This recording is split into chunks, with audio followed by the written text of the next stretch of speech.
नमस्कार, स्वागत है आपका आवाज समाचार में। मैं हूं आपके साथ दीपाली नंदा। बुलेटिन में सबसे पहले आपको बताएंगे इस वक्त की बड़ी हेडलाइंस। विधानसभा चुनाव से पहले तेजस्वी यादव की बिहार अधिकार यात्रा। जहानाबाद से 10 जिलों का सफर तय कर 20 सितंबर को वैशाली पहुंचेंगे तेजस्वी। यात्रा में शामिल नहीं होगी कांग्रेस।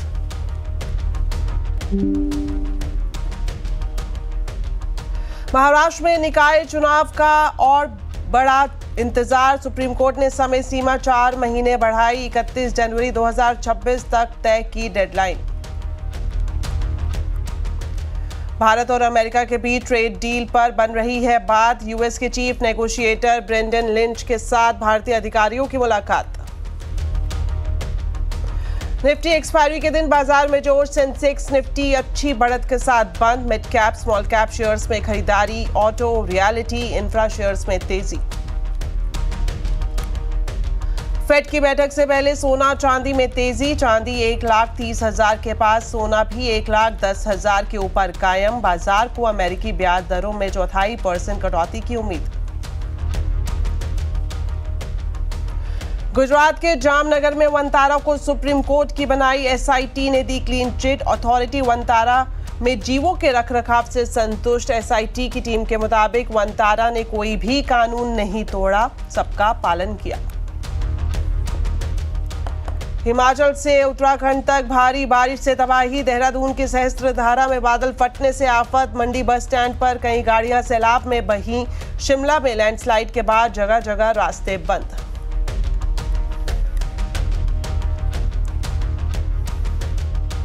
बुलेटिन में सबसे पहले बात करेंगे चुनावी राज्य बिहार की, जहां चुनावी सीजन में सियासी पारा गर्म हो गया है।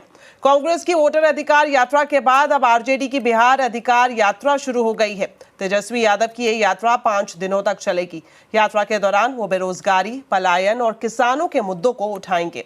20 सितंबर को इसका समापन वैशाली में होगा। ये यात्रा बिहार के 10 जिलों से होकर गुजरेगी। लेकिन इस यात्रा की चर्चा इसलिए भी ज्यादा हो रही है क्योंकि इस दौरान तेजस्वी अकेले ही यात्रा पर होंगे और कांग्रेस इससे दूर रहेगी। इसलिए इसे कांग्रेस और आरजेडी में खटपट की तरह भी देखा जा रहा है। वहीं तेजस्वी यादव ने कहा है कि अधिकार यात्रा बिहार के जन जन से जुड़ने की यात्रा है। उन्होंने इसे नया बिहार बनाने की मुहिम बताया। नया बिहार बनाना है, विकसित बिहार बनाना है, जहां ये यात्रा केवल तेजस्वी की यात्रा नहीं है, नौजवान बेरोजगारों की यात्रा है, ये माँओं बहनों की सुरक्षा और सम्मान की यात्रा है, ये मेहनत करने वाले जो किसान मजदूर हैं, ये उनके हित की यात्रा है। तो तेजस्वी की इस यात्रा पर बीजेपी का क्या कहना है, आइए आपको दिखाते हैं। ये जवाब तो देना पड़ेगा लालू यादव और उनके पुत्र को, राहुल गांधी को, कि आखिर बिहार के साथ ये अपमान क्यों, बिहार का ये अपमान क्यों। बिहार ने गांधी को, करमचंद गांधी को गांधी बनाया, मोहनचंद करमचंद को गांधी बनाया। वही नहीं, बिहार लोकतंत्र की झंडी है, लेकिन तेजस्वी यादव, राहुल गांधी बिहार को केरल से अपमानित कराते, आंध्र से कराते थे, तेलंगाना से कराते,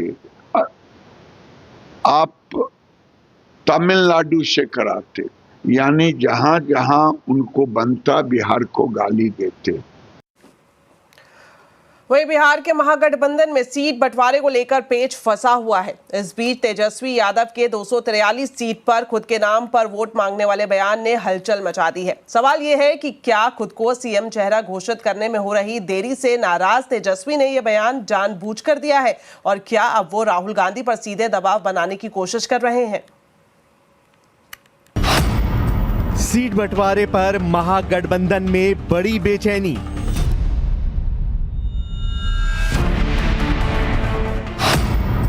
सीट बंटवारे पर आरजेडी कांग्रेस में बड़ी तनातनी।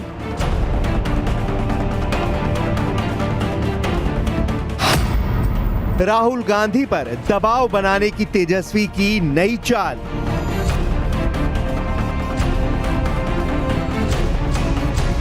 तेजस्वी यादव और आरजेडी ने पूरी कोशिश की कि चुनाव से पहले उनको मुख्यमंत्री का चेहरा घोषित कर दिया जाए। नीतीश कुमार के सामने महागठबंधन की तरफ से एक स्पष्ट चेहरा बिहार की जनता के सामने रखा जाए और वो चेहरा उप मुख्यमंत्री रह चुके तेजस्वी का हो। यही वजह है कि तेजस्वी ने वोटर अधिकार यात्रा के दौरान ही राहुल गांधी को पीएम बनाने वाला बयान दे दिया। आरजेडी को उम्मीद थी कि इसके बदले में कांग्रेस तेजस्वी को स्वाभाविक रूप से बिहार की कमान सौंपने का ऐलान कर देगी, लेकिन उसका दांव उल्टा पड़ गया। वोटर अधिकार यात्रा में तेजस्वी राहुल गांधी के पीछे साए की तरह जीप पर खड़े जरूर रहे, लेकिन राहुल गांधी उनको चेहरा घोषित करने से परहेज कर गए। यहाँ तक कि जब प्रेस कॉन्फ्रेंस में उनसे सीधा सवाल हुआ तब भी उन्होंने उसे टाल दिया। यही वजह है कि अब खुद तेजस्वी ने कांग्रेस पर दबाव बढ़ाते हुए ये बयान दे दिया है। 243 सीट पे तेजस्वी चुनाव लड़ेगा। चाहे कांटी हो, मुजफ्फरपुर हो, बौछा हो, गाय घाट हो, अपन हमारे मुन्ना जी का क्षेत्र हो, हर जगह से तेजस्वी चुनाव लड़ने का काम करेगा। दरअसल वीआईपी पार्टी पशुपति पारस और हेमंत सोरेन के लिए सीटों का इंतजाम करने के लिए आरजेडी और कांग्रेस दोनों को अपनी सीटें छोड़नी होंगी। जाहिर है पिछले चुनाव में आरजेडी सबसे ज्यादा सीटों पर लड़ी थी, इसलिए सबसे ज्यादा नुकसान उसी का होने का अंदेशा है।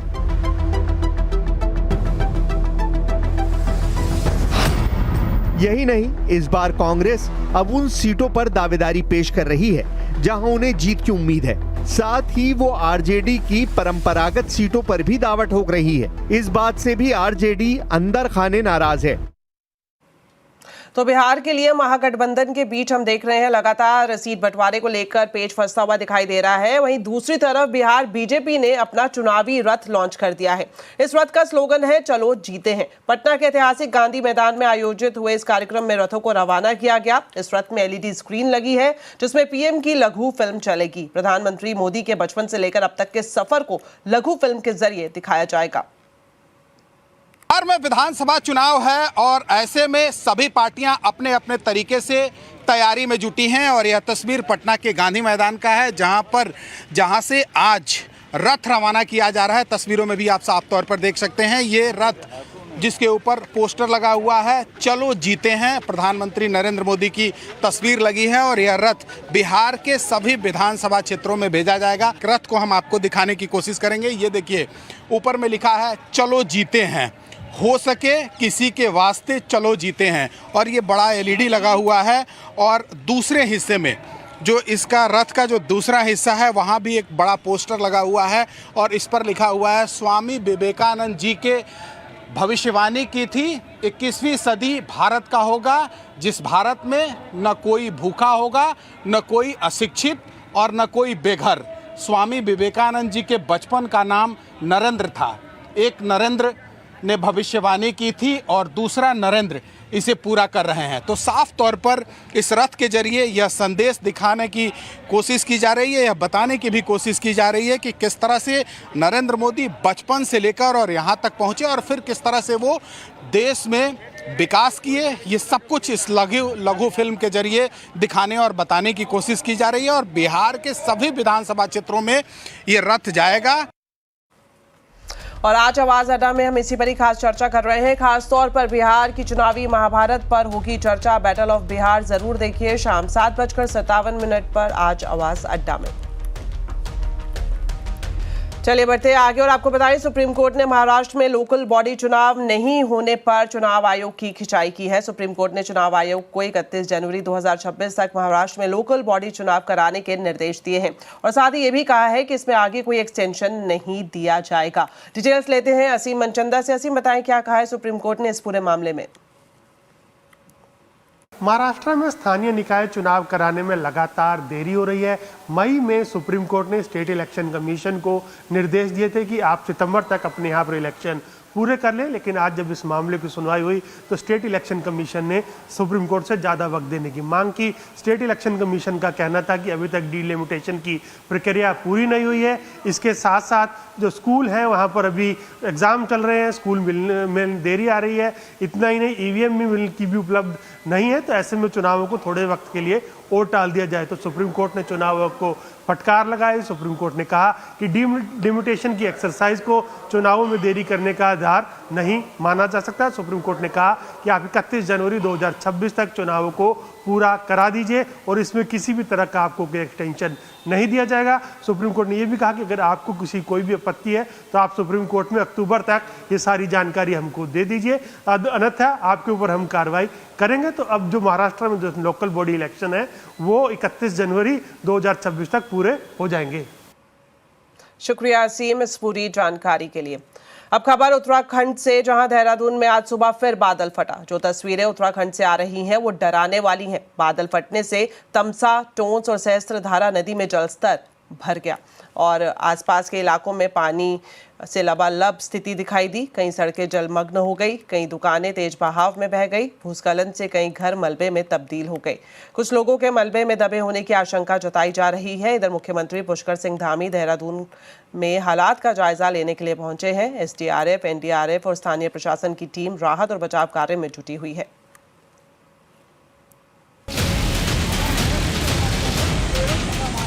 ये तस्वीरें सहस्त्रधारा की है, जहां सोमवार रात बादलों के फटने के बाद सब कुछ मलबे में तब्दील हो गया। कभी सैलानियों से गुलजार रहने वाले होटल और रिसोर्ट तबाह हो चुके हैं। पानी का बहाव इतना तेज था कि कई गाड़ियां और ढांचे देखते ही देखते बह गए। एसडीआरएफ और एनडीआरएफ की टीमें लगातार रेस्क्यू में जुटी हैं।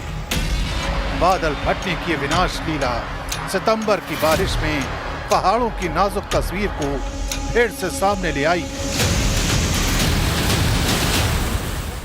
कल रात्रि को जो तेज बारिश हुई है उससे हमारे यहाँ की सभी नदियाँ उफान पर हैं और कई जगह बादल फटा है। करीब 25-30 स्थानों पर सड़क पूरी तरह से बह गई है। तबाही की ये तस्वीर लोगों के दिलों में दहशत भर देती है। सहस्त्रधारा मंदिर परिसर तक पानी और मलबा घुस आया। कई छोटे ढांचे बह गए। स्थानीय लोगों के मुताबिक ऐसा मंजर उन्होंने पहले कभी नहीं देखा। फिलहाल इलाके को खाली करा लिया गया है। प्रशासन का कहना है कि असली नुकसान का आकलन मौसम साफ होने के बाद किया जा सकेगा। मौसम विज्ञान केंद्र ने अगले 24 घंटे तक भारी बारिश की चेतावनी दी है। इस बीच प्रशासन ने स्कूल और आंगनवाड़ी केंद्रों में छुट्टी का ऐलान कर दिया है ताकि किसी अनहोनी से बचा जा सके। देहरादून के सहस्त्रधारा में बादल फटने की यह घटना उत्तराखंड में बार बार आने वाली प्राकृतिक आपदाओं की भयावह कहानी को दोहराती है। सैलानियों के लिए मशहूर यह इलाका अचानक एक बड़ी तबाही का गवाह बना है। टूटे रिसोर्ट्स, बिखरी गाड़ियां, हर तस्वीर बता रही है कि कुदरत के कहर की तस्वीरें कितनी डरावनी हो सकती हैं। अब बात करते हैं हिमाचल प्रदेश की, जहां बारिश ने फिर कहर बरपाया है। राजधानी शिमला, मंडी और अन्य इलाकों में भारी बारिश से तबाही हुई है। जगह जगह भूस्खलन से सैकड़ों सड़कें, बिजली ट्रांसफार्मर पूरी तरह से ठप हैं। मंडी जिले में लैंडस्लाइड से 4 लोगों की मौत की भी खबर है। धर्मपुर में भारी बारिश की वजह से तबाही देखने को मिली है। धर्मपुर का पूरा बस स्टैंड जलमग्न हो गया। 20 से ज्यादा बसें पानी में पूरी तरह से डूब गई। कई वाहन और दुकानें भी सैलाब की चपेट में आ गई। जामनगर के वनतारा प्राणी बचाव और पुनर्वास केंद्र को सुप्रीम कोर्ट से बड़ी राहत मिली है। सुप्रीम कोर्ट की बनाई गई एसआईटी ने जांच रिपोर्ट में साफ कर दिया है कि वनतारा में जीव जंतुओं की देखभाल सही तरीके से हो रही है। कोर्ट ने कहा कि वो वनतारा में रखरखाव और व्यवस्था से पूरी तरह से संतुष्ट है। लंबे समय से चल रही कानूनी लड़ाई के बाद अब वनतारा को क्लीन चिट मिल गई है। कोर्ट ने यह भी साफ किया कि अब इस मामले को बार बार उठाने की अनुमति नहीं दी जाएगी, क्योंकि एसआईटी की निष्पक्ष जांच पर उसे भरोसा है। आपको बता दें कि यह मामला तब सुर्खियों में आया था जब कोल्हापुर के जैन मठ से हाथी माधुरी को वहां भेजे जाने के खिलाफ 2 याचिकाएं दायर की गई थी, जिन पर कोर्ट ने 26 अगस्त को SIT जांच के आदेश दिए थे। पूरा विवाद बेवजह खड़ा हुआ है। ये विवाद वंतारा को टारगेट करने के लिए खड़ा किया गया था। इस विवाद में कोई तथ्य नहीं है, ऐसा तो सुप्रीम कोर्ट ने SIT दोनों ने ऑलरेडी कह दिया है। इसका यही मतलब है कि ये विवादों में कोई तथ्य नहीं था। हमें फिर से यकीन हो गया है कि सुप्रीम कोर्ट हमेशा जानवरों के पक्ष में ही आएगी, क्योंकि जानवर सबसे कमज़ोर वर्ग होते हैं। तो अगर कोर्ट इनका प्रोटेक्शन नहीं करेगी तो कहाँ से इनको प्रोटेक्शन मिलेगा। हमें बहुत खुशी है क्योंकि वंतारा एक बहुत ही अच्छी मिसाल है पूरी दुनिया के लिए कि यदि आपके पास ज़मीन है, यदि आपके पास रिसोर्सेज हैं, आप क्यों नहीं जानवरों के लिए करते हैं। बहुत कम लोग ऐसा सोचते हैं। हम अनंत अंबानी जी के बहुत आदर करते हैं क्योंकि उन्होंने जानवरों को मान्य दिया है, इम्पोर्टेंस दी है और उनके लिए अच्छा काम कर रहे हैं। अगर आप इस साल का इनकम टैक्स रिटर्न नहीं भर पाए हैं तो आज आपके लिए आखिरी मौका है। सरकार ने असेसमेंट ईयर 2025-26 के लिए ITR भरने की तारीख में 1 दिन का एक्सटेंशन दिया है। आमतौर पर ITR भरने की डेडलाइन 31 जुलाई तक होती है। पहले सरकार ने अंतिम तारीख को बढ़ाकर 15 सितंबर किया था। इस बार 15 सितंबर तक 7 करोड़ 30 लाख रिटर्न भरे गए हैं, जो अब तक का रिकॉर्ड है। लेकिन इसके बावजूद सरकार ने बचे हुए लोगों को एक और मौका दिया और अंतिम तारीख 16 सितंबर कर दी है। हालांकि लोगों ने आखिरी वक्त में रिटर्न पोर्टल में दिक्कतों की शिकायत भी की थी। इस पर विभाग की तरफ से सफाई जारी की गई है। आपको बता दें 16 सितंबर के बाद भी आप ITR भर सकते हैं, लेकिन इसके लिए आपको 1000 से लेकर 5000 तक लेट फाइन भरना होगा। साथ ही इसके लिए जो अंतिम तारीख है वो 31 दिसंबर 2025 होगी। यहाँ पर यह भी बता दें कि देरी करने पर बकाया टैक्स पर आपको ब्याज भी भरना पड़ेगा।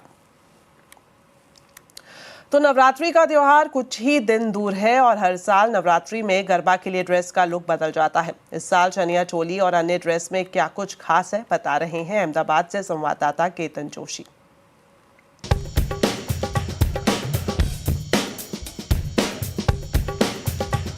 एक जैसी दिखने वाली नवरात्रि की पोशाकों में अनोखी बारीकियां होती हैं। ड्रेस ऊपर से लेकर नीचे तक विंटेज वर्क, मिरर वर्क से मढ़ा हुआ है। खास बात यह है कि गजी वर्क ड्रेस बनाने के पीछे महीनों लगते हैं। 3500 से 5000 की रेंज वाली ये ड्रेस इस बार गरबा में धूम मचाएगी। क्रिएटर्स ने कुछ यूनिक ड्रेस भी बनाए हैं। बार नवरात्रि के खिलैया के लिए मैंने बंदेज ब्लाउज विथ पटोला लहंगा मैंने कॉम्बिनेशन लिया है कि जो ऑल ओवर वर्ल्ड में बहुत फेमस है। ऑल ओवर वर्ल्ड मैंने US में भी बहुत जाता है, दुबई में भी उसकी डिमांड बहुत है।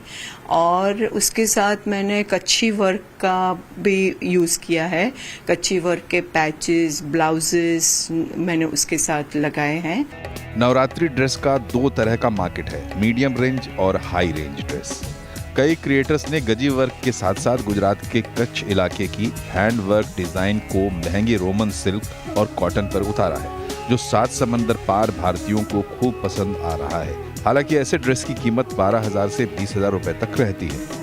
नवरात्रि में तो आप पहन ही सकते हैं विथ चनिया, और नवरात्रि के बाद भी पूरे साल आप इसको ऐसा नहीं कि पड़ा रहेगा, इसको आप जीन्स के साथ, स्कर्ट के साथ, इवन किसी को ऐसा हो कि पार्टी में कुछ नया लुक देना है तो आप साड़ी के साथ भी ये पहन सकते हो, लुक अपना इनहांस कर सकते हो।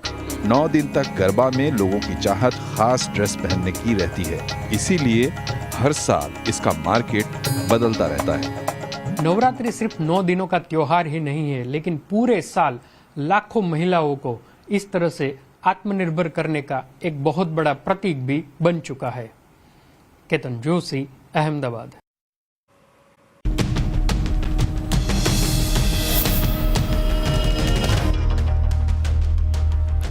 ब्रेक के बाद आपका स्वागत है। अब आपको एक अहम खबर बता दें, भारत और अमेरिका के बीच ट्रेड डील पर बात बनती दिख रही है। आज दिल्ली में US के चीफ नेगोशिएटर ब्रेंडन लिंच और उनकी टीम के साथ वाणिज्य मंत्रालय के अधिकारियों की बैठक हो रही है।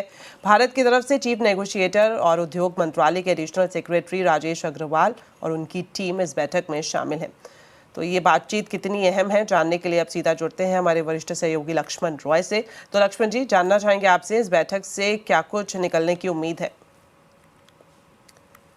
देखिए, अगर आप ये उम्मीद लगाए बैठे हैं कि इस बैठक के बाद यूएस और इंडिया के बीच में ट्रेड डील की तारीख तय हो जाएगी या फिर ये तय हो जाए कि भारत किन किन सामानों पर ड्यूटी में रियायत देगा या फिर अमेरिका भारत के किन किन सामानों में ड्यूटी में रियायत देगा, तो मुझे लगता है बेमानी होगी।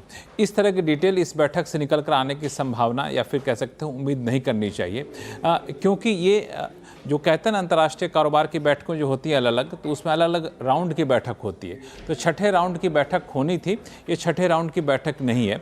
दरअसल छठे राउंड की बैठक होने से पहले की एक बैठक है, ये सिर्फ एक दिन की बैठक है और इस बैठक पे मोटे तौर पे ट्रेड डील को लेकर जो डिटेल बातचीत होनी है उसकी ज़मीन तैयार की जाएगी, एक तरह से कह सकते हैं। या फिर ये कहें कि 50% टैरिफ लगाने के बाद जो एक तरीके के ठहराव आ गया था दोनों देशों के बीच ट्रेड डील पर बातचीत को लेकर, वो ठहराव दूर हो रहा है, क्योंकि उस 50% ड्यूटी लगाने के बाद पहली बार ऐसा हो रहा है कि यूएस के चीफ नेगोशिएटर और उनकी टीम, भारत के चीफ नेगोशिएटर जो कि राजेश अग्रवाल और उनकी टीम, दोनों आमने सामने बैठकर बातचीत कर रहे हैं। और इस बातचीत से पहले 2-3 चीज़ें जो हुई वो एक तरीके से कहें बहुत ही सकारात्मक संदेश दे गया, जब अमेरिकी राष्ट्रपति ट्रंप ने कहा कि दोनों देशों के बीच में काफ़ी ज़्यादा स्ट्रेटेजिक रिलेशन है। अमेरिकी राष्ट्रपति ट्रंप ने जब ये कहा कि दोनों देशों के बीच में ट्रेड डील जो होनी है उसमें कोई बाधा नहीं आएगी, इस बात का उन्हें भरोसा है, तो जाहिर तौर पर ट्रेड डील की तरफ बात आगे बढ़ती हुई दिख रही है और उस मायने में ये बैठक काफ़ी अहम मानी जा रही है। शुक्रिया लक्ष्मण जी इस पूरी जानकारी के लिए। अब बात करते हैं शेयर बाजार की। निफ्टी एक्सपायरी के दिन बाजार का जोश हाई रहा। सेंसेक्स निफ्टी अच्छी बढ़त के साथ बंद हुए। निफ्टी की बात करें तो निफ्टी ने 9 हफ्ते की ऊपरी स्तर पर क्लोजिंग ली। मार्केट की पूरी जानकारी अब बता रही हैं कंचन नौटियाल।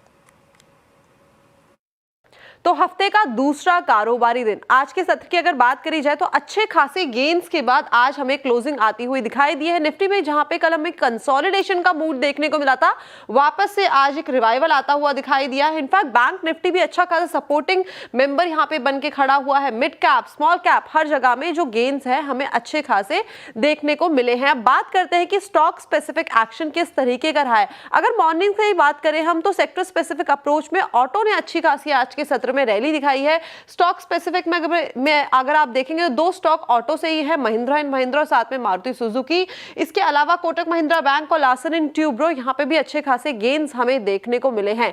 लूजिंग पॉकेट में Bajaj finance, Nestle India, Shriram finance और साथ में एशियन पेंट्स में थोड़ा सा जो प्रेशर है वो बाउंड अप होता हुआ दिखाई दिया है। लेकिन अब बात कर लेते हैं मिड कैप की कि यहाँ का जो एक्शन है किस तरीके का देखने को मिला है। सबसे पहले देखते हैं जीएमआर एयरपोर्ट्स। ये खबरों में कल से बना हुआ है, इसका अगस्त का डेटा आया था जिसके बाद ये तेजी देखने को मिली है। सुंदरम फाइनेंस 3.5% के गेन्स यहां पे देखे गए हैं। जेएसडब्ल्यू इंफ्रा खबरों के दम पे ये तेजी और साथ में बालकृष्ण इंडस्ट्री यहां पे भी करीब 3% का इजाफा देखने को मिला है।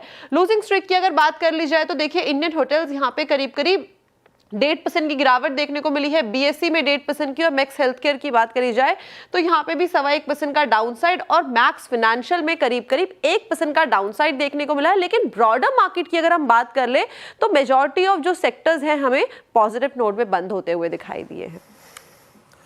चलिए अब बात करते हैं सोने चांदी की कीमतों की जो लगातार नए रिकॉर्ड बना रही हैं। आज भी सोना ने नया रिकॉर्ड दर्ज हुआ तो वहीं चांदी भी ऑल टाइम हाई पर पहुंच गई। सोने चांदी में और कितनी तेजी देखने को मिल सकती है बता रही हैं मनीषा गुप्ता। शुक्रिया। बहुत ज़्यादा तेज़ी हम ऑलरेडी यहाँ पर सोने चांदी में देख चुके हैं। अगर आज की ही बात की जाए तो सोना ऑलमोस्ट $3700 प्रति आउंस पे गया और चांदी ने नया 14 साल का हाइज बनाया जो कि ऑलमोस्ट $43 प्रति आउंस पर है। और भारतीय बाज़ारों की अगर बात की जाए तो जी हाँ, सोना भारतीय बाज़ारों में 1,11,000 रुपये प्रति 10 ग्राम पहुँच गया है और चांदी में हमने 1,30,000 रुपये प्रति किलो तक ये प्राइसेस जाते हुए देखे हैं। सबसे बड़ा फैक्टर ऑफकोर्स यूएस की फेड मीटिंग है जो आज शुरू हो जाएगी। ये 2 दिन की मीटिंग है और कल यहाँ पर अनाउंसमेंट आएगी। बाजार एक चीज़ फैक्टर इन कर चुका है कि 25 बेसिस पॉइंट की रेट कटौती की अनाउंसमेंट यहाँ पर यूएस फेड कर सकता है, तो उसका फ़ायदा ऑलरेडी सोने चांदी ने उठाया है। साथ ही साथ अगर आप डॉलर इंडेक्स को देखें तो वो 2 महीने के लोज पर है, तो जब जब डॉलर गिरता है हम देखते हैं अंतर्राष्ट्रीय बाजारों में सोना चांदी बढ़ता है। एग्जैक्टली वही होता हुआ नजर आ रहा है। And in any case global markets में इतना कुछ हो रहा है, चाहे वो जियोपॉलिटिकल टेंशंस हैं, रशिया यूक्रेन, इजराइल हमास अभी भी जारी है, साथ ही साथ हमने यहाँ पर टैरिफ्स लगते हुए देखे हैं, उसका इम्पैक्ट बाजार अभी भी देख रहा है। हमने यहाँ पर डेट की सिचुएशन वेस्टर्न वर्ल्ड में बहुत ज़्यादा ख़राब होते हुए देखी है। यूएस का डेट $36 ट्रिलियन है, तो मार्केट्स को लगता है कि ये कैसे यूएस चुका पाएगा, तो इससे अच्छा है सोना खरीद लिया जाए, तो वो भी एक इम्पैक्ट हमने यहाँ पर बनता हुआ देखा है। तो काफ़ी सारे फैक्टर्स यहाँ पर सपोर्टिव हैं। Investment demand, ETF buying, global central bank भी यहाँ पर सोना ले रहे हैं, तो इन सब का फ़ायदा हमने सोने में आता हुआ देखा। अब आगे जाते हुए ऐसा लगता है कि थोड़ी सी और तेज़ी यहाँ पर दोनों में ही देखने को मिल पाएगी। 2026 में शायद कुछ मुनाफा वसूली बनती हुई नजर आए, लेकिन 2025 यहाँ पर अभी भी तेज़ी का साल है। तो आज सीमेंट शेयर्स में एक्शन देखने को मिला। दरअसल HSBC ने सीमेंट पर एक रिपोर्ट निकाली है जिसमें कंपनियों के भाव बढ़ाए गए हैं। रिपोर्ट की डिटेल्स बता रही हैं श्रेया ठाकुर। Good afternoon Deepali. बिल्कुल देखिए, सीमेंट स्पेस में आज अच्छा खासा मोमेंटम हमें देखने को मिल रहा है। Ambuja cement, Shree cement, Dalmia Bharat UltraTech cement, सभी में अच्छी खासी तेजी आपको देखने को मिलेगी। दरअसल HSBC की एक बुलिश रिपोर्ट आई थी जो कि सुबह CNBC आवाज ने सबसे पहले आपको बताई। अब बड़ी पिक्चर पहले समझ लेते हैं। वो कह रहे हैं HSBC की सीमेंट स्पेस में लगभग आप देखिए कंसोलिडेशन थोड़ा बढ़ा है। टॉप 4 बड़ी कंपनियां 57% मार्केट शेयर रख रही हैं और उनका मानना है कि स्मॉलर कंपनीज पर थोड़ा डेट प्रेशर ज़्यादा है, तो उससे फ़ायदा बड़े प्लेयर्स को मिलता हुआ नजर आएगा। प्राइसिंग पावर उनकी ज़्यादा बढ़ती हुई नजर आती है। फाइनेंशियल ईयर 26 में कैपेसिटी एडिशन भी करेगी बड़ी बड़ी कंपनियां, पीक होगा, उसके बाद सप्लाई प्रेशर थोड़ा कम होगा और इसके मद्देनज़र उन्होंने कुछ स्टॉक सुझाए हैं। अल्ट्राटेक सीमेंट को उन्होंने प्रेफर्ड पिक दी है अपनी और टारगेट प्राइस बढ़ा दिया है। 12,100 रुपये प्रति शेयर का पहले टारगेट प्राइस दिया था, अब उसे बढ़ाकर 15,410 रुपये प्रति शेयर का टारगेट प्राइस रख दिया है, यानी कि करीब करीब 24% का अपसाइड पोटेंशियल वो अल्ट्राटेक सीमेंट में देख रहे हैं। रीज़न क्या दिया उन्होंने? वो कहते हैं कि लार्जेस्ट प्लेयर है पूरे सीमेंट स्पेस में, प्राइसिंग पावर सबसे ज़्यादा स्ट्रॉन्ग है अल्ट्राटेक सीमेंट की, इसलिए सबसे ज़्यादा वो पसंद है। अंबुजा सीमेंट को अपग्रेड किया है, पहले होल्ड की कॉल थी, उसको अपग्रेड करके अब बाय की कॉल दे दी है। टारगेट 700 रखा दिया है और पहले अगर आप देखेंगे तो पहले टारगेट 490 का था, यानी करीब यहाँ पे भी 23% का अपसाइड पोटेंशियल वो देख रहे हैं। श्री सीमेंट को भी अपग्रेड किया है, पहले रिड्यूस की कॉल थी, होल्ड की कॉल आ गई है। टारगेट प्राइस बढ़ाया है, 22,000 से बढ़ाकर करीब करीब 32,200 रुपये प्रति शेयर का टारगेट प्राइस रख दिया है, यानी कि 10% का अपसाइड पोटेंशियल यहाँ पर देख रहे हैं वो।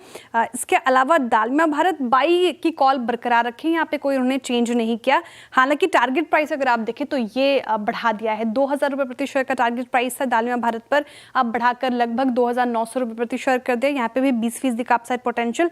साथ ही ACC को भी होल्ड करने को कह रहे हैं वो।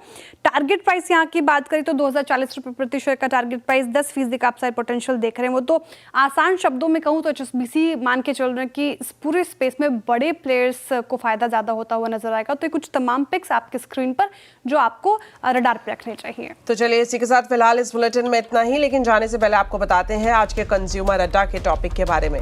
नीति आयोग ने भारत का AI रोड मैप पेश किया है। क्या भारत बनेगा ग्लोबल AI टैलेंट हब? इस AI क्रांति से आज के युवा कैसे जुड़े, इसी पर ही आज कंज्यूमर अड्डा में खास चर्चा होगी। शाम 5:57 पर जरूर देखिए।